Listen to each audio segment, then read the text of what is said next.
Calcium பார்த்தீங்கன்னா நம்ம பாடிக்கு ரொம்பவே இம்பார்ட்டண்டான ஒரு மினரல். இது நம்ம பாடி பார்ட்ஸான bones, teeth, heart, muscle and nerves function ஆகிறதுக்கு ரொம்பவே அவசியம்.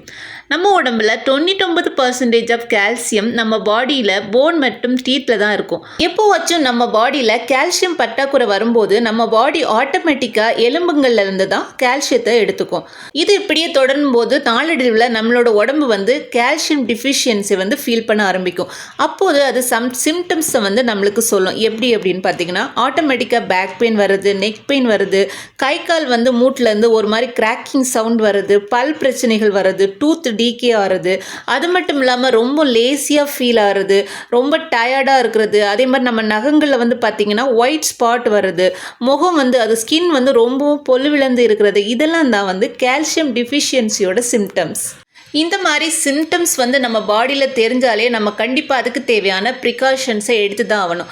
ஸோ அதை எப்படி எடுத்துக்கலான்னு பார்த்தீங்கன்னா, மில்கில் வந்து நிறைய கால்சியம் இருக்குது, அதை மில்கை கர்டாக சாப்பிட்லாம். அதுக்கப்புறம் நிறைய தானிய வகைகள் நம்மளுக்கு தெரிந்த தானிய வகைகள் எல்லாத்துலேயுமே வந்து பார்த்திங்கன்னா கால்சியம் இருக்குது. நிறைய நட்ஸ் வகைகள் சாப்பிட்லாம், அதுலேயுமே தேவையான அளவு கால்சியம் வந்து நம்மளுக்கு கிடைக்கும். ஸோ இதை மாதிரி நம்ம சாப்பிட்றதால நம்மளோட உடம்புல கால்சியம் லெவலை வந்து நம்ம மெயின்டைன் பண்ண முடியும்.